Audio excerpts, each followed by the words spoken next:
Fala pessoal, aqui é Gade Souto mais uma vez para o podcast Cortes do H e hoje não precisa de apresentação, meu velho. Hoje aqui grande GOG nos dando aqui essa honra de estar aqui com a gente diretamente das instalações aqui da Barbearia Cultural de Vicente Manuel. E aí, GOG, como é que tá, meu velho? Salve, irmão. Satisfação estar aqui para trocar ideia boa hoje. Agradeço muito pelo convite. Vamos lá.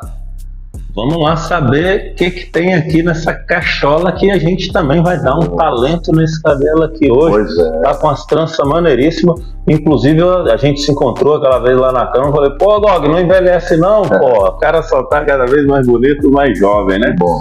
Eu acredito que essa juventude, essa jovialidade que você traz, acho que está dentro de você, está dentro das suas palavras, das suas expressões, essa questão de você trazer sempre algo novo, né, cara? E você é um cara que, para mim, você é assim, um grande guerreiro, porque você encoraja outras pessoas aí. Massa! Cara, eu vou colocar aqui uma capinha pra gente começar aqui, dar um talento aqui.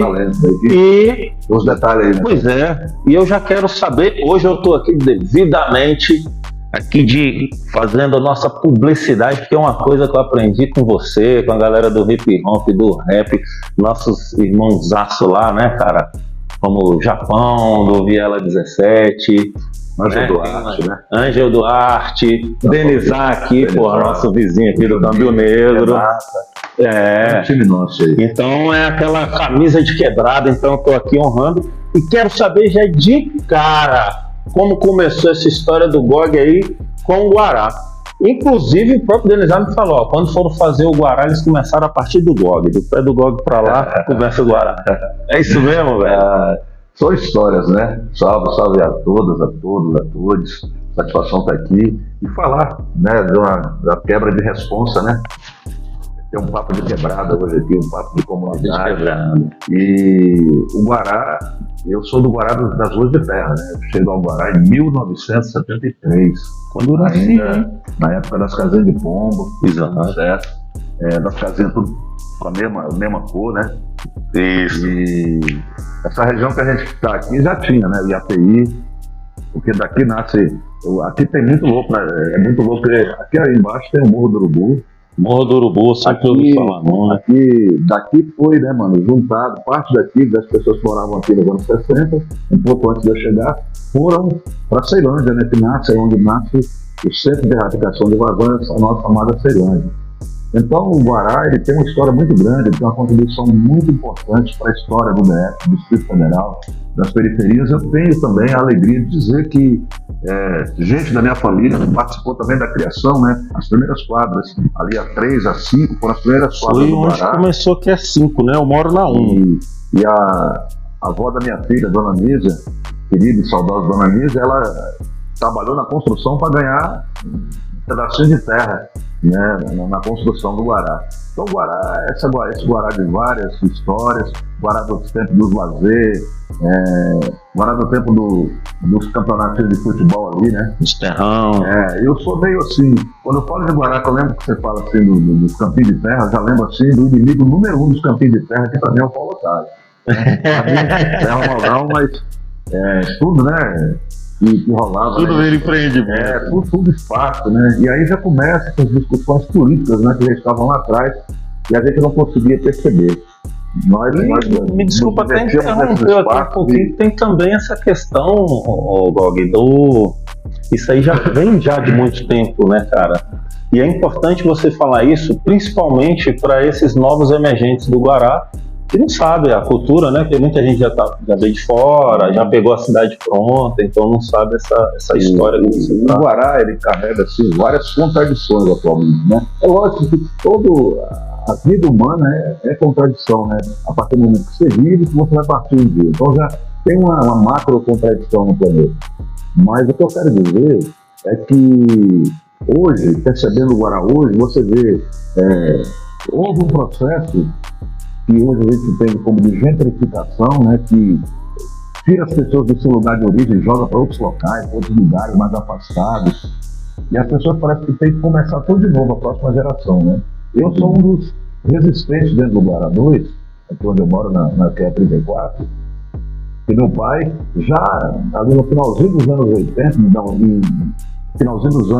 no início dos anos 80, meu pai vendeu nossa casa original que a gente tinha na 26 e já ia voltar para outra quebrada, lá mais distante de onde ele veio. Eu falei, não, pai, eu amo essa cidade, eu quero ficar aqui.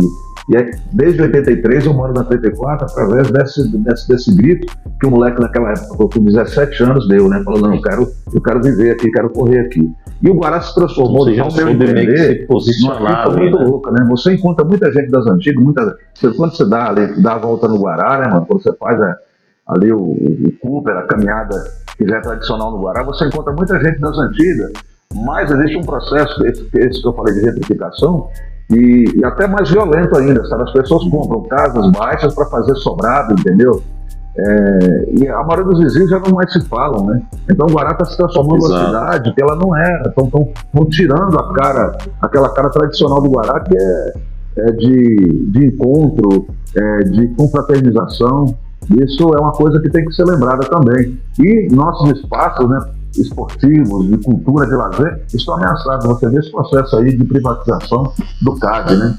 Tivemos lá, né, na luta, lá na Câmara. E então, cada espaço que a gente tinha, a gente tem que ser politicamente consciente para preservá-los hoje. Porque existe, né, uma máquina de moer gente e de moer espaços, né?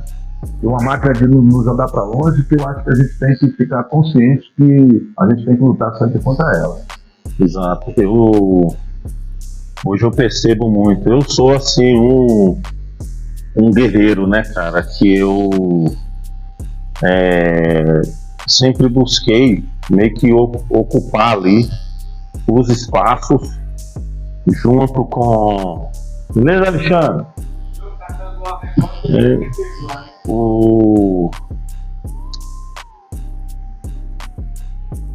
Cortar aqui e começar de novo. Eu tô aqui te chamando, frio, cara.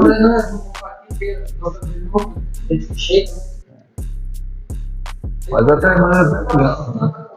Pronto. Bom, 3, 2, 1. Eu também, Gog. Eu também sou um cara que sempre estou lutando pelos espaços, né, aqui do Guará, e levando cultura, arte, artistas locais, né.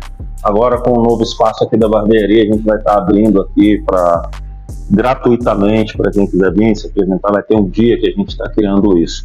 Uma das coisas que eu vejo os novos emergentes falarem muito sobre o Guará é o quê? Aquela pracinha ali tem muito morador de rua, tem gente bebendo, fazendo fogueira, fazendo não sei o quê, se drogando, pai e tal. Até das folhas das árvores eu vejo as pessoas reclamando. Cara, mas eu não vejo a família, o cara pegar a esposa dele e namorar, sentar no banquinho enquanto o filho joga uma bola. Eu não vejo o cara que mora de frente da pracinha limpar o mato e cuidar, fazer um jardim bonito, se preocupar com o seu próprio ambiente. E muitas das vezes joga muito essa questão para cima do governo, sendo que o mato está crescendo na porta da casa dele, né? A gente que veio lá do terrão, da época do mutirão, né, que é de onde eu vim e tal, então a gente tinha muito isso, cara, e você colocou muito bem. Os vizinhos se falavam, você sabia, aquele carro ali é de fulano, aquele ali é mãe de não sei quem. A gente tinha isso. Hoje essa crescção demográfica de condomínios e cidades, pode-se falar que nós temos prédios aqui no Guará, se juntar dá uma cidade, uma pequena cidade aí com 3, 4 mil habitantes. Então nós estamos falando, cara, é muita gente, é muito problema, é muita coisa. E o Guará raiz, ele está tentando se reerguer novamente, culturalmente. Você tem observado isso, cara? Então, o próprio lazer da antiga, né? Voltou com força aí agora. Volta com força. Acredito que vai ser algo que vai crescer mais ainda. Concordo com você no momento que você coloca que o poder público ele chega a um ponto em que se a governança, né, política, se ela não tiver a pressão, então até a ajuda da comunidade, falta a gente transfere muito para eles, né? E a gente não toma posse do que realmente é nosso. Acho que está faltando esse sangue. Então, quando as pessoas entenderem que as pessoas não são moradoras de rua, mas estão em situação de rua, tá? Então, a partir desse momento, quando as pessoas percebem isso, elas falam, mano, se essas pessoas estão por um tempo aí, e será que eu posso ajudar a contribuir para que esse tempo seja o mínimo de tempo possível? Agora, as pessoas sempre pensam a partir de si, né? Exato. Tem uma palavra chamada empatia, né, mano? A palavra empatia é uma palavra muito interessante. As pessoas usam uma palavra em contraponto a isso que eu não gosto, que é tolerância. Empatia é o quê? É porque você tolerar uma coisa muito chata, né, mano? Você fala, forçado, né, cara? Eu odeio o God, mas eu recebo ele na minha barbearia. Sabe? Olha, eu não gosto da música do God, mas eu tenho que ouvir porque eu tenho que manter uma política de relacionamento. Enquanto que a palavra empatia é você olhar para a pessoa, você ver uma dificuldade e você praticamente sair de si, se colocar dentro daquela pessoa e sentir, até sofrer, passar as alegrias ou as dificuldades que ela está passando em si. Aí você passa, mano, eu estou entendendo o que está rolando. Saca? Você imagina se a nossa justiça tivesse isso, né? Se os juízes, os promotores, se os defensores, os promotores públicos tivessem, né, essa concepção, se a política tivesse, mas sabendo que eu estou falando sempre dos outros, e nós, o que nós temos? O que nós podemos fazer para contribuir com aquilo ali? Você acha que devemos apontar um pouco de dedo para nós mesmos? Eu venho falando isso há décadas. Sabe? Eu vejo muito que, por exemplo, você é um cara que eu passei a admirar. O Juninho falou, mano, você tem que escutar esse cara. Mas sempre falava nas rodas de conversa, e aí comecei a curtir você sempre posicionando ideias, as suas próprias músicas. Eu falo, o Gog é um artista dos anos 80. O próprio rock, ele era essa coisa expressiva, era essa coisa, né? E a sua música, brother, ela é 100%, 1000% ali, gente, sentimento, problemas e a solução que você aponta ali. Eu consigo enxergar isso. Da partir daí que eu passei a ter admiração pelo artista. E, logicamente, liga pra pessoa, depois a gente começou a se conhecer e tal, eu fiquei, virei fã, deixei de ser seu amigo, virei seu fã, né? Então, eu percebo, cara, que a gente tem que ter mais essa coisa do apontar que é isso que você mostra, eu consigo ver isso em você. Vou até tirar aqui a capa aqui, pode tirar, cortezinho, rapidinho, só para meter o visual. E eu tenho muito a dizer assim nesse ponto. Eu tenho um título, um doutor honoris causa da quebrada, da comunidade da rua, que é o poeta do rap nacional. O que traz? Isso traz, se você for daqui a pouco você fala, poeta do rap nacional, pá. E isso veio para mim como uma contribuição para falar assim, mano, o caminho é esse aí. E a todo momento eu tento tirar esse púlpito para falar, mano, olha só, conhecimento é uma coisa que vem para todo mundo. A gente tem que aproveitar, perceber.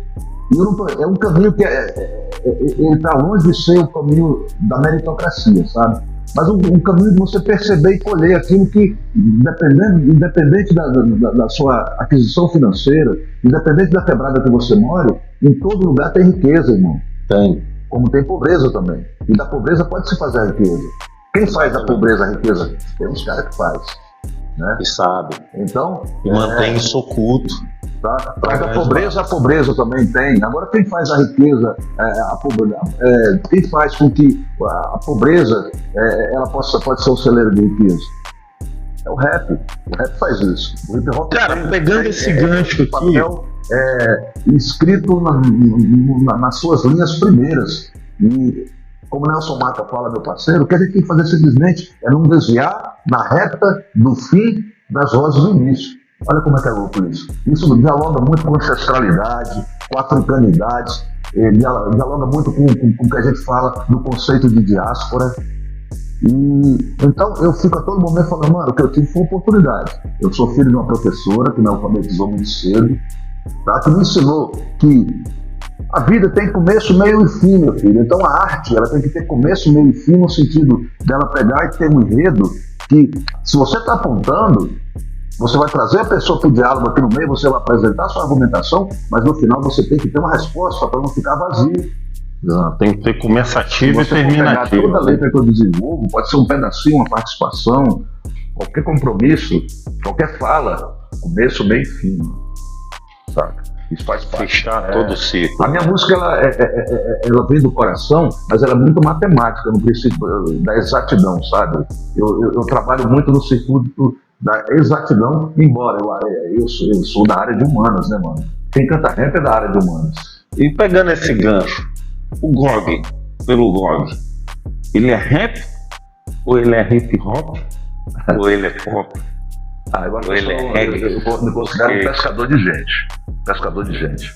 Então, os meus artifícios são vários, mas para trazer gente. A sua base mesmo, musical, ela nasceu da onde e você migrou para onde? Mas hoje você está mais saindo, lógico, um pouquinho da área social que a gente já apresentou no nosso Guará e indo para a música, porque inclusive eu quero saber que está vindo coisa nova aí, está vindo música nova aí, lançamento.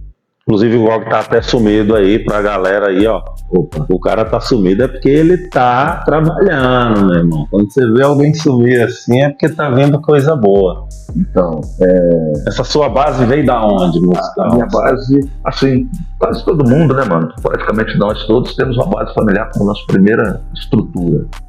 Eu tive uma família até certo ponto equilibrada. Tá? Meu pai teve problemas com álcool, mas era um cara muito responsável, um cara que não deixou para trás as suas obrigações como pai. Embora a gente veja assim que um pai não precisa só estar presente fisicamente, né? Ele tem que estar presente de outras formas também. Tem gente que fala assim, pô, eu tenho um pai, mas é como se não tivesse, eu tenho uma mãe, mas é como se não tivesse, um irmão, um primo. Então, existe uma solidão dentro do presencial. Mas eu tive essa primeira cena, a minha parte da escola também foi muito boa, eu era um parceiro muito... eu tinha uma facilidade, sempre tive uma facilidade de aprendizado. Então eu era destaque, tirava nota boa, pá, mas a questão que eu não sabia ainda, eu tinha uma coisa que me importunava, sabe? Uma coisa que me importunava, uma coisa que não batia, que eu falava, mano, o que está acontecendo, né? Que mais à frente eu venho descobrir que é a questão racial. É incrível como a gente sofre, né, mano? A gente sofre dentro de um silêncio. Algo não te manda a resposta logo. Porque a gente nasce no país da democracia racial. Racismo não existe. Preconceito racial é coisa de, sabe, o mais racista é o preto que fala que existe racismo. Então é o que você começa a ouvir, né, mano? Sabe? E você já nasce numa sociedade miscigenada, né? Então você fala, mano, se o cara ali que mora na minha quebrada, mas tem a pele mais clara, não tá reclamando, por que eu vou reclamar? E aí você passa, né, a já ser tratamento psicológico, né, psiquiátrico quase. Mais para frente vai desembocar isso aí. Mas uma coisa que conseguiu maquiar ainda isso por um tempo foi exatamente a cultura negra. Aos 12 anos eu começo no soul, né? E dali foi uma das primeiras referências até americanas que chegava na nossa época, que era através do LP. Eu não sei se você teve esse lance assim, igual eu tive que aqui no Guará, por exemplo, quando alguém conseguiu um LP, por exemplo, do Pink Floyd, a gente pô, tem um cara lá na 10 que você chegava lá com a fitinha pro cara gravar, já tinha uma fila. Então a gente tinha essas referências. Esses dias eu tava falando aqui, se você perguntar para os mais velhos, você fala, pô, você conhece o artista tal? O cara vai te falar a biografia toda, pergunta isso pro seu pai.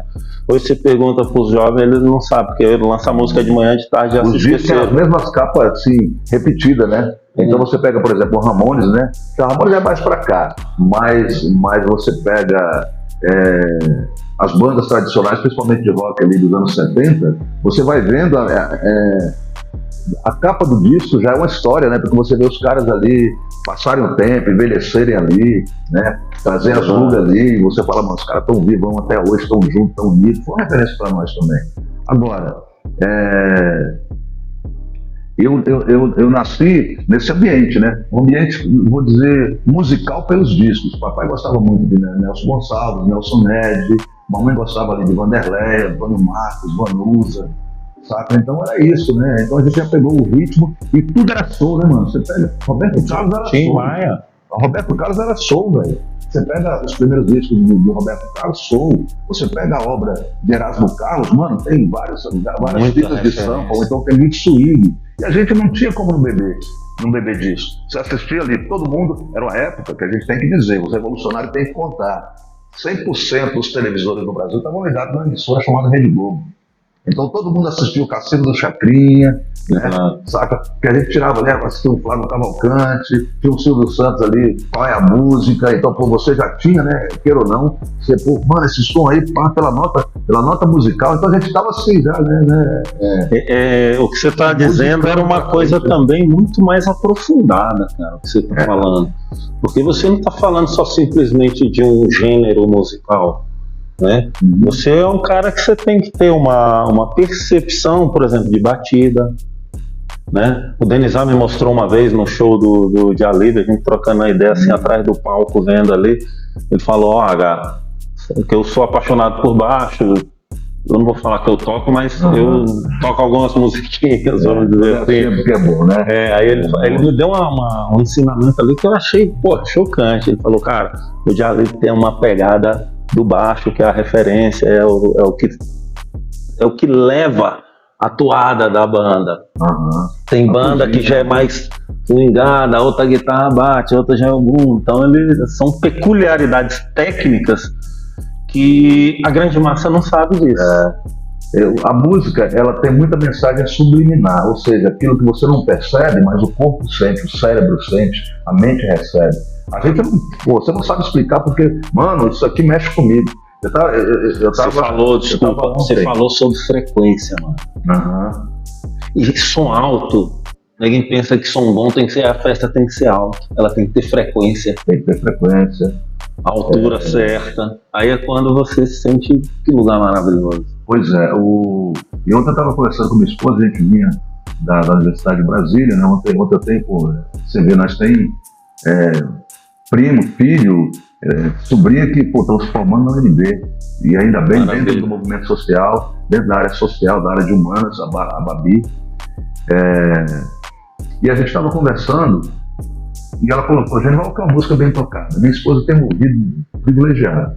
E na sequência eu falei, sabe, vamos ouvir uma música que é uma música que mexe comigo, né? E aí, mas o que é? Aí ela falou, vai vir um soul, né? Pô, eu coloquei um Led Zeppelin, né? O Start Heaven. Falei, pô, isso mexe comigo demais. Isso aqui me relembra tanto o meu Guará das antigas, como de também mexe comigo no sentido da boa música. Não, mano, da 32, os lazer, né? Os lazerzão, saca, na 7, ali. Os lazer da 26 também, mas aqueles que eram os mais concorridos da 15, né? Em meio às tretas, guerra ali, a gente estava lá, em meio à geração Roberto Doidinho, Nardelli, o velho Nardelli. Demônios da 10. Demônios da 10, né? Fibito. Nardelli é um cara que eu queria trazer aqui, hein? Nardelli vem, pô, parceiro 1000 graus. E então tudo isso foi referência, foi assim que foi nascendo o GOG, né? Só que eu não sabia disso. Eu fui encontrar, né? Quando chega o hip hop, porque eu participava, eu era dançarino. Só para lembrar uma coisa que você perguntou, que talvez tenha passado batido, aí eu começo aos 12, aos 14, 15, 16, aí eu morava no conjunto com da 26, e ali nós montamos um grupo chamado Magrelos. E aí era eu, Freire, Tubarão, Helder, Guedal, né, todo esse time, depois veio Gariba, depois veio Rossi Black, Marcão, que é do Baseado nas Ruas, e meu irmão, Sanderson, Carlos Almenda, e a gente fazia os passinhos, a tia Lu, que era a mãe do Beto, levava a gente, já mais pra frente isso, né, levava a gente pro salão, lá pro Previ, saca? A gente já começou a ir pro Asgard, os bailes lá, né? Depois, no break que vem a igrejinha, né? Vem as cenas aqui, vem o Salão do Bandeirante. Mas o que acontece ali, mano? Eu comecei a trabalhar, meu primeiro trampo, eu comecei a trabalhar aos 16 anos de carteira assinada como office boy. Então, o meu salário era para comprar roupa para nós, né? Saca? Então comprava o sapato. A gente tinha 2 lojas que eram muito importantes para nós. Não era forte, só das antigas Sardes. E outra Bibabô. Essas 2 lojas aí, elas eram lojas que. Na W3 ali, né? Elas vendiam lantejola, uns bagulhos. Era tudo. Muito louco. Umas camisas brancas que a gente queria. Vendiam uma jaqueta. Pô, eu encontrei uma jaqueta parecida com a do Michael Jackson. E ali a gente foi montando. E o louco é o seguinte, porque eu calçava, nessa época, tipo 39, 40, e o Freire calçava 44, né? Hoje ele deve calçar os 46. Não, diz que quando ele vai ficando velho. Quando tinha concurso, aí o Freire ia pra final, eu ficava, aí, pô, tem que meter o sapato. Mano, meu sapato, depois que o Freire calçava, era 2, 3 meião, entendeu? Dentro pra usar de novo, né? Aí você fazia um quadro do Michael Jackson, o bagulho, o sapato é pra longe. E uma coisa que eu lembro que a gente tinha, que era muito bacana, né, mano? É que a gente suava, voltava a pé pra casa, mas tinha música lenta, né? A musiquinha lenta. Vamos fazer um merchan aqui, um house. Pauzinho cereja no bolso. É isso mesmo. E, mano, a gente só pensava só em se divertir. Todo mundo era amigo, todo mundo era irmão. Não existia ainda a cultura assim de profissionalizar aquilo, mas era de sentir, de viver aquilo. Eu acho que é o que a nossa geração tem de mais importante, que é talvez a espinha dorsal, que mais deu um tutano. Não, tutano, mano, ele resgatou outra palavra aí das antigas, né? E assim, tudo era resolvido. Eu escutando você falar assim, é todo um resgate, né, cara? Então eu meio que estou percebendo que o GOG, ele não pensou, eu vou virar o GOG que é hoje. Não. Eu acho que naturalmente veio uma construção, que eu acho que é isso que gerou esse peso, essa solidez que é a sua carreira hoje. Eu vou parafrasear aqui com o Igão, né, que é produtor do Rock in Rio, Banda Scalene, Lollapalooza, um cara de um currículo aí de peso. E ele me falou e eu vou parafrasear com ele. Quantos anos, meu irmãozinho, de caminhada aí? Depois dos 30 a gente fala que é 30. Você já é 30. 30. Pois quando tem uma idade, fala assim, quando você dá 49, né? Todo mundo parou nos 49. Então eu parei. Já tá 49. Eu parei. Estamos com 49. Porque ele falou o seguinte, ele falou, igual você, tá com 30, né? 49. Eu tentei melhorar, tentei te ajudar aqui pra galera. Não, 30 de carreira, 49 de idade. Mas um cara não se perdura, não fica 30 anos até a atualidade aqui, se o cara não for muito foda, velho. Olha, ninguém insiste naquilo que não tá dando certo. Se vejo. você tem 30 anos, irmão, isso aí é nada mais do que uma solidez de uma caminhada. Hoje tu olha para trás, com certeza o GOG lá não é o GOG de hoje, né? Mas o que você pode falar para essa galera aqui de, qual foi, e agora é o nosso momento motivação, né? Você olhando lá para trás, você olha assim, você fala assim, escrevi uma história muito foda até aqui. Qual foram as suas dificuldades, por exemplo, tecnicamente, né, profissionalmente, de ter acesso? Hoje eu sei que você tem uma equipe, muito foda, sabe? Então, coisa que você lá atrás você não tinha. Então você romper aquilo tudo. E hoje a galera que olha, mas também é fácil, o GOG tem uma equipe excepcional, o cara não sabe a sua caminhada, ele só tá vendo agora o resultado. Sua pergunta é muito boa, viu, Sérgio? Estou gostando muito de trocar essa ideia, até colocar isso aqui em evidência, porque geralmente, né, as pessoas já veem assim, o GOG é um cara inteligente, o GOG é um cara que... E aí as perguntas são sempre muito politizadas, E o GOG, antes de ser tudo isso, é um ser humano. É um ser humano. E é como você falou, romper é uma coisa traumática. A psicologia fala que até os 6, 7 anos nós somos massas de moldar. Então, cuide da sua criança até os 7 anos, porque depois que ela endurecer, você, para tirar qualquer coisa dela que não seja socialmente viável, você vai pegar quebrar. E o quebrar gera o trauma. Gera dor. Gera dor, gera o trauma. E outra fita, não quero não. Deixa do jeito que eu tô. Exatamente. Então, a arte também, ela tem essa possibilidade, ela te atinge psicologicamente e ela tem uma capacidade muito grande de botar você, pelo menos, para refletir.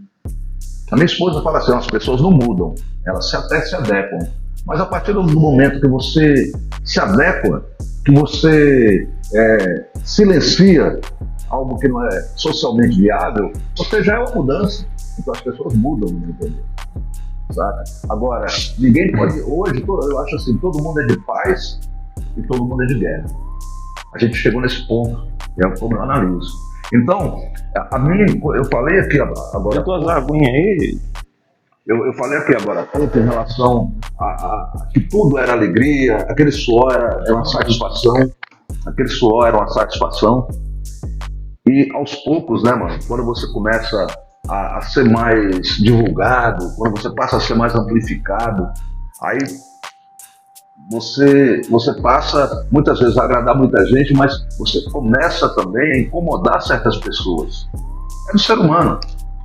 Havia uma frase. Quantos se alegram com o GOG hoje? Vamos colocar 80%, 90%, mas o 100% nunca é uma realidade.